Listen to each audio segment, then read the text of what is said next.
Baik, kita lanjutkan di segmen kedua terkait dengan pendahuluan pada bagian B ini, melanjutkan dari segmen pertama yang mungkin cukup panjang jika dijadikan satu.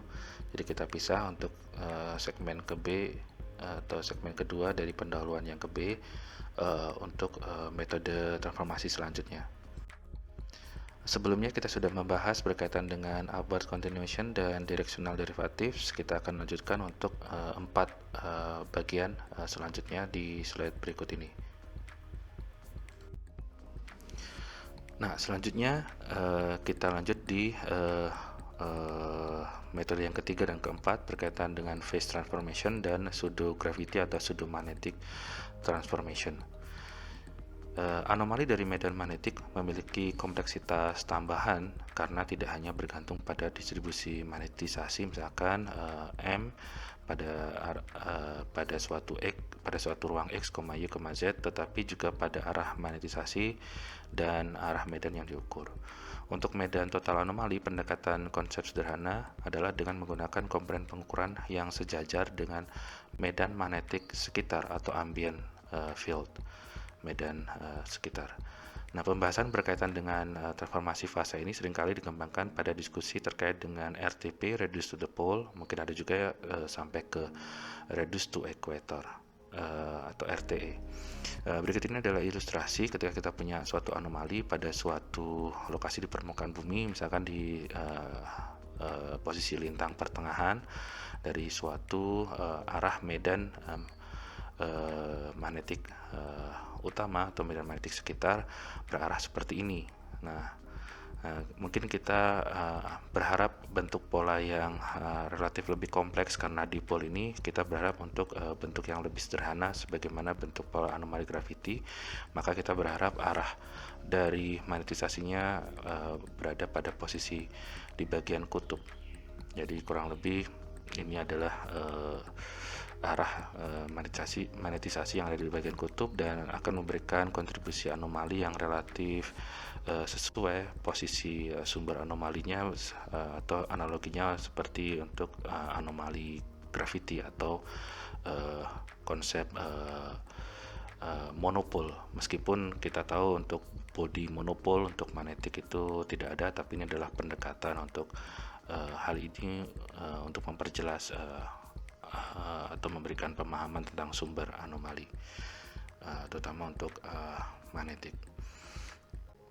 Oke, nah kita mungkin lanjut lagi ke metode yang lain berkaitan dengan pseudo gravity atau pseudo magnetic transformation. Di aplikasi ini berhubungan dengan persamaan Poisson atau Poisson relationship atau hubungan Poisson. Jadi aplikasi hubungan Poisson atau Poisson relationship ini di mana anomali medan total magnet diubah menjadi anomali gravitasi yang akan diamati jika distribusi magnetisasi diganti dengan distribusi densitas atau disetarakan dengan distribusi densitas yang identik berupa konstanta untuk seluruh distribusi sumber anomali. Nah, kurang lebih ilustrasinya adalah seperti ini. Misalkan kita punya bentuk anomali dalam satuan nanotesla dan kita coba rubah jadi pseudo gravity. Kalau proses sebaliknya adalah pseudo magnetik. Kuantitas yang dihasilkan sebagai anomali pseudo gravitasi seperti ini dan transformasi itu sendiri umumnya disebut sebagai transformasi sumo atau pseudo transformation. Ini mungkin nama yang tidak terlalu menguntungkan, tapi transformasi mungkin lebih tepat dianggap sebagai konversi dari medan magnet ke potensial magnet. Namun demikian, istilah konvensional adalah pseudo gravity dan proses sebaliknya adalah pseudo magnetik.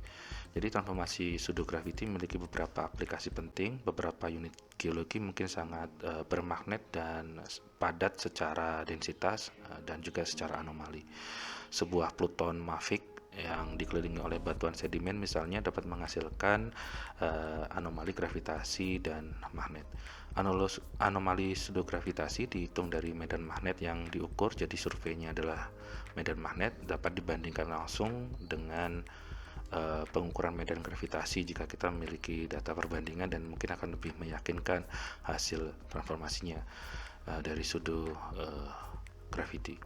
Perbandingan tersebut mungkin membantu untuk membangun interpretasi dari bentuk dan ukuran sumber, atau setidaknya memungkinkan penyelidikan rasio dari massa terhadap densitas dan bagaimana hal itu bervariasi dalam sumber.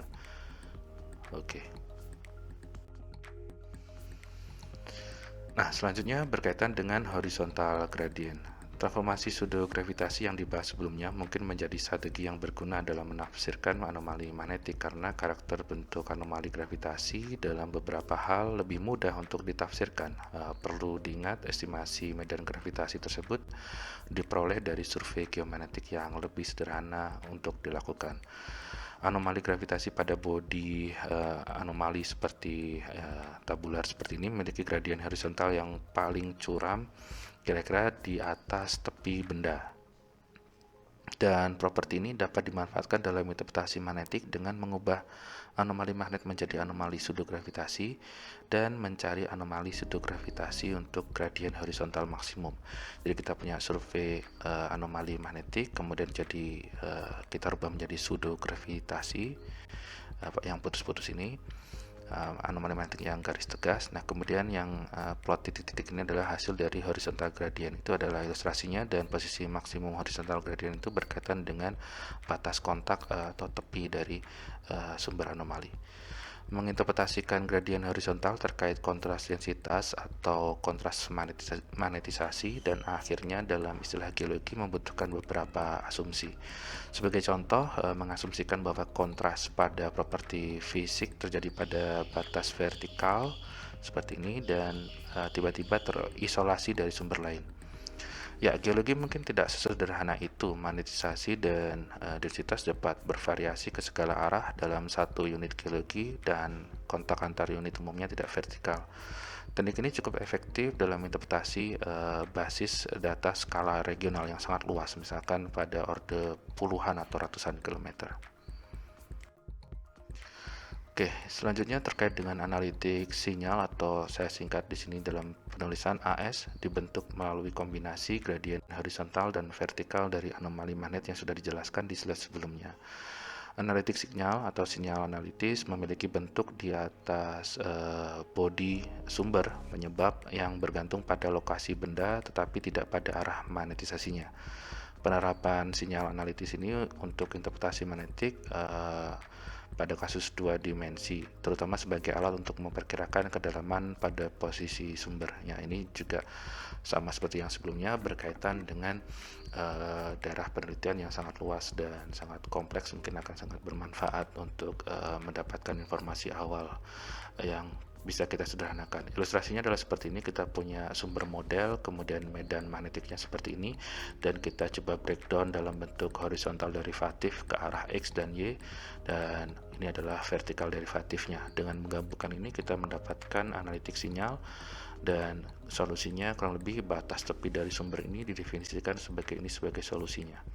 Ini dari penelitian pada tahun 92, kita coba lihat ilustrasinya. Baik, kurang lebih seperti itu untuk ilustrasinya. Semoga bermanfaat dan terima kasih.